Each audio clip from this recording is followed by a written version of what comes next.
Hey guys, and welcome back to the channel. I'm Phoenix, and in this video we are going to go over the different materials that you can purchase with various currencies in Lost Ark. If you guys do enjoy this video, don't forget to leave a like, consider subscribing to the channel, and hit that notification bell to get notified when new videos go live. If you guys do have anything that you'd like to add, please leave it in the comments down below, as it might help someone who is searching for the same information. Without further ado, let's get started. So the first vendor we'll talk about is the Somayal Bloodstone exchange. Now, in order to exchange with this NPC, you will need something called Bloodstones. The way you get these Bloodstones is simply by going to your guild menu, Alt U, go ahead and click Guild Donation and donate silver. Donating silver gives you the least amount of Bloodstones and the least amount of contribution compared to gold or honor, but it's the easiest thing to do, and you can do it on all of your alternative characters to contribute to the guild that you are in. Keep in mind, every character does need to be in the guild in order to make a donation. It is not roster, it is character bound for guilds.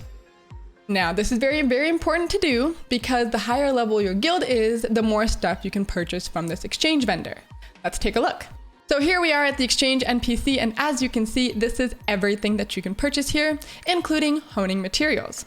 Now, the Harmony Shard pouches and the Leap Stones for every tier are untradeable. They are bound to the character that you have purchased them on, so keep that in mind when making these purchases. Make sure that you are buying whatever you need for that specific character.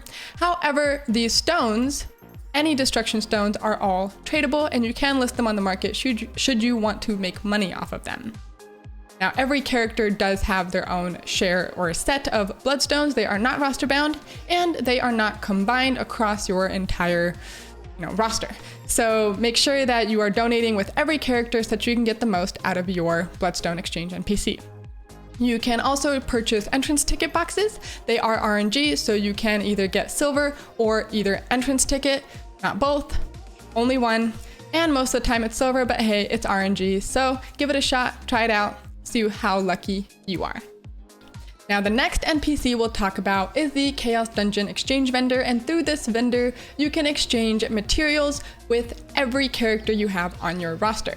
Now, the way you do this is by turning in perception shards or guardian shards or shards of purification and obtaining these materials in exchange.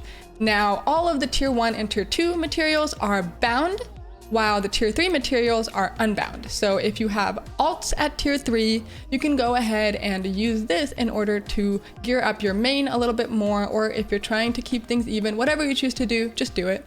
Tier 1 and tier 2 exchange are unbound, like I said earlier, so you will be using these materials to gear up your alts.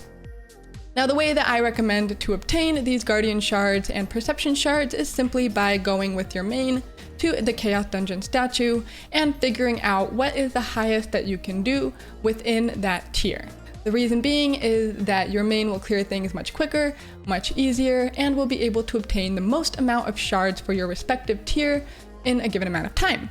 So for example, Rohindel 4 will give you the most amount of perception shards, and Aten 4 will give you the most amount of guardian shards, whereas Punika is now tier 3. These shards are actually roster bound, so you can go ahead and put your perception shards and your guardian shards into your roster, and then your characters can just use them from there. It's that easy.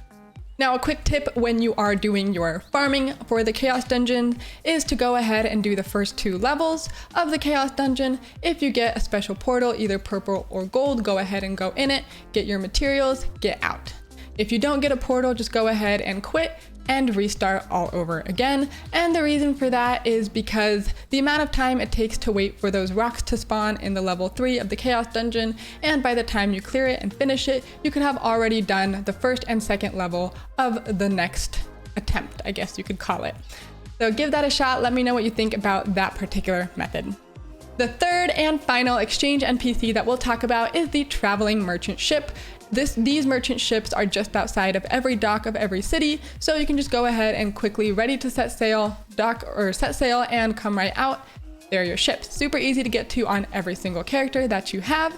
Once you get to the ship, you go to normal, and you can see everything that you can purchase with pirate coins. Now, once again, all of the stones are tradable, and all of the pouches are untradable for every character. you can use all of your alts here. I really want to stress this because this is very important. Your pirate coins are roster wide, right? So you can take every character here and buy out the weekly limit using your pirate coins.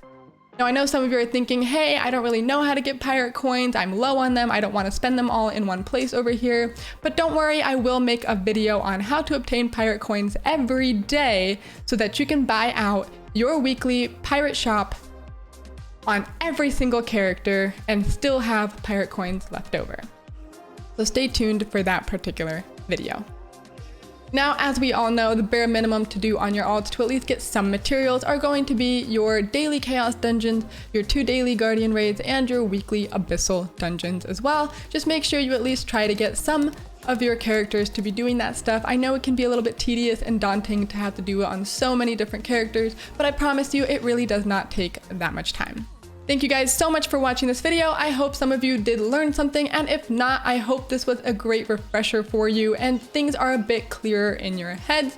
I'll see you guys in the next video or live on stream. Bye.